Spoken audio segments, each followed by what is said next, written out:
Justice must be insulated with disruptive factors. Justice here, the scales of justice has to be balanced as far as possible.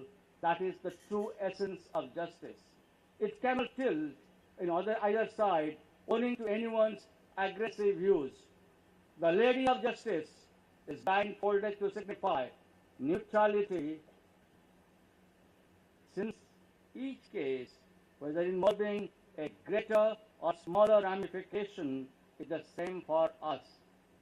The tears of a poor man is equal to the tears of a rich man. Tears are tears. And to me, tears are pearls. I have to collect them with equity, justice, and my constitutional perception. Popular perceptions or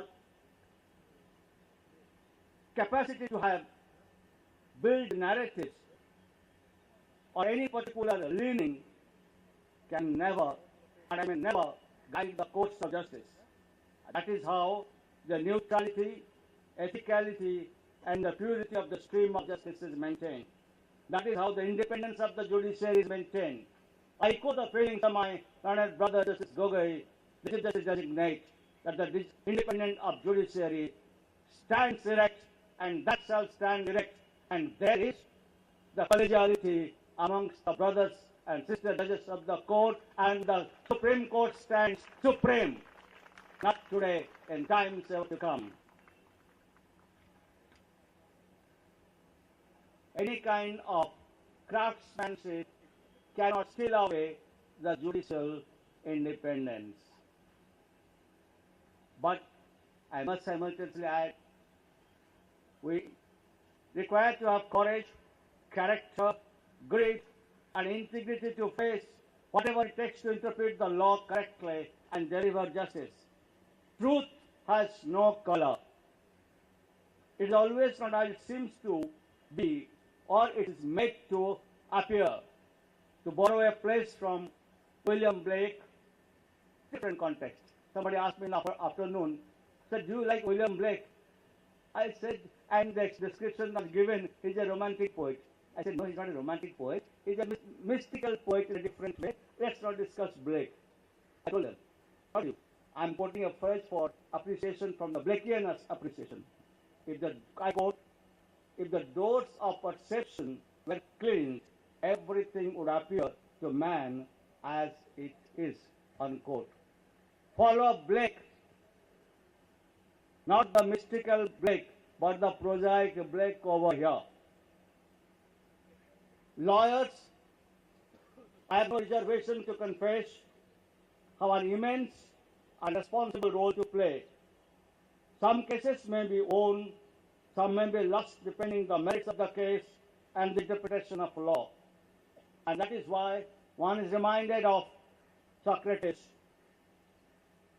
the carpenter, philosopher, who had said, I quote a line, when the debate is lost, slander becomes the tool of the loser, unquote.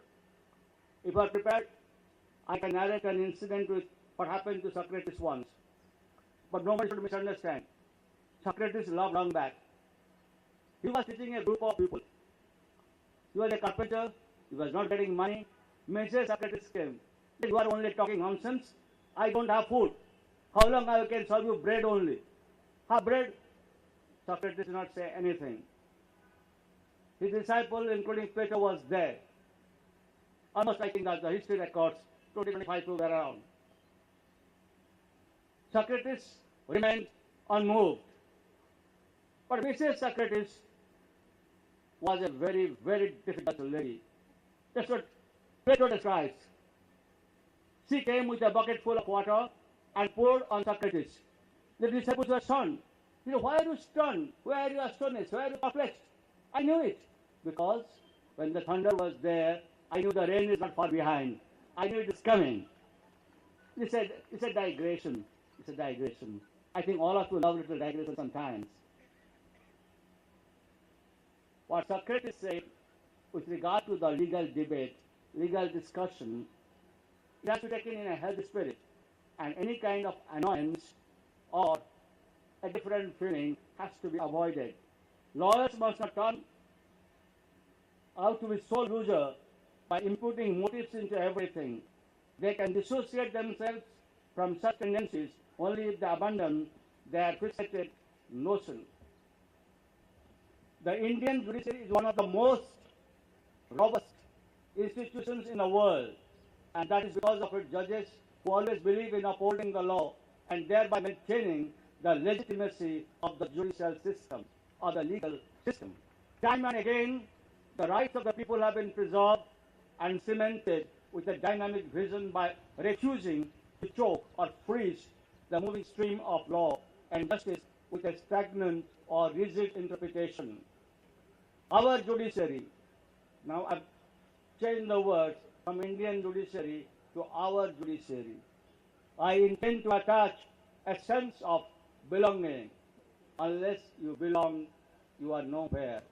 Ladies and gentlemen, there is a play by Eugene O'Neill, the American Nobel laureate, who has written a play on the sense of belonging, and that is why I am using the phraseology, our judiciary.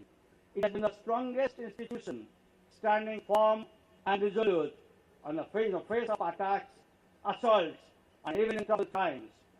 Our judges are far ahead of their counterparts in other countries, shining with ability to resolve mind-boggling number of cases.